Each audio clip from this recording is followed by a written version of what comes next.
কিন্তু সরকারি দল যদি দেখে এখান থেকে তারা বিচ্যুত হয়ে যাচ্ছেন, তাদেরকে সোজা করে রাস্তায় আনার চেষ্টা করবো, না হলে প্রতিরোধ করে দেবো। এই বাংলাতে আর ফেসিবাদ আসবে না ফিরে। আমাদের সংবাদ মাধ্যমের কাছে জাতির যে প্রত্যাশা, এটা হারিয়ে ফেলেছিলাম গত 15.5 বছর। শুধু তাই নয়, আজ আমি গভীর শ্রদ্ধার সাথে স্মরণ করছি আপনাদেরই একজন প্রিয়জন জনাব গাজী রুহুল আমিন। তিনি আজীবন সংবাদ মাধ্যমের স্বাধীনতার পক্ষে লড়াই করে গিয়েছেন, মানুষের অধিকারের পক্ষে লড়াই করে গিয়েছেন। তাকেও নিবর্তিত হয়ে জেলে পুরা হয়েছিল। শেষ পর্যন্ত সেই ধাক্কা আল্লাহ ভালো জানেন, সামলাতে না পেরে তিনি দুনিয়া থেকেই বিদায় নিয়েছেন। আমি তার প্রতি শ্রদ্ধা নিবেদন করছি এবং তার মাগফিরাত কামনা করছি আল্লাহর দরবারে। শুধু তাই না, আমাদের সম্পাদকের সাথে কি আচরণ করা হয়েছে দফায় দফায় আপনারা জানেন। এমনকি তাকে হত্যার উদ্দেশ্যে প্রকাশ্য দিবালোকে কোর্ট প্রাঙ্গণেও তার উপরে আক্রমণ চালানো হয়েছিল, রক্তাক্ত করা হয়েছিল। সাংবাদিক শহীদুল আলম, তার আরেক নজির। কবি ফরহাদ মাজহার কিডন্যাপ হয়েছেন, তার নজির। এরকম কতজনের কথা বলবো আমি জানি না।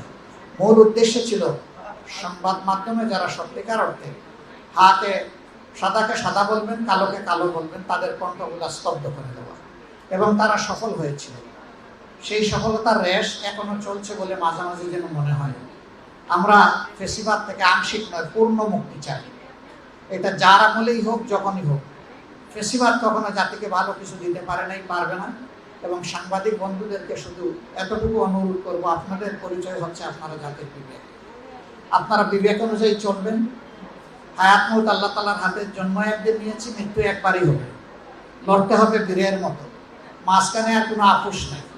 আমরা বিরোধী দল থেকে, বর্তমানে বিরোধী দলে আছি, আপনাদের এই কণ্ঠের পাহারাদারি আমরা করার নিশ্চয়তা দিচ্ছি। কিন্তু এই কাজটা দিতে হবে সরকারি দল। আমরা চোখ খোলা রাখবো, আপনারাও চোখ জাগ্রত রাখবেন। আমরা একসাথে এটার জন্য লড়াই করে যাব। যদি এই অঙ্গটা প্রপারলি ফাংশন করে, বাকি রাষ্ট্রের 3 অঙ্গ, সাংবিধানিক 3 অঙ্গ সোজা চলতে বাধ্য হবে। আর এই অংশ যদি ভঙ্গুর হয়ে যায়, ব্যর্থ হয়ে যায়, বাকি 3 অংশ অটোমেটিক্যালি 3 অঙ্গ ব্যর্থ হয়ে যাবে। আমরা সেই ব্যর্থতা আর দেখতে চাই না। আমরা এখন শুধু সফলতা চাই, একটা ঐক্যবদ্ধ জাতি আমরা দেখতে চাই, এবং জাতীয় ইস্যুতে, জাতীয় স্বার্থে কারো সাথে আমরা কোনো আপোষ করব না। সরকারি দল যদি সেই ক্ষেত্রে অনড় থাকে, আমরা তাদেরকে পাশে থেকে শক্তি যোগাব, একসাথে লড়াই করব।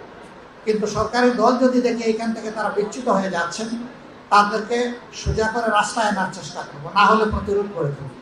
এটি হবে আমাদের নীতি। আমরা সেই বাংলাদেশটাই চাচ্ছি, যে বাংলাতে আর ফেসিবাদ আসবে না ফিরে।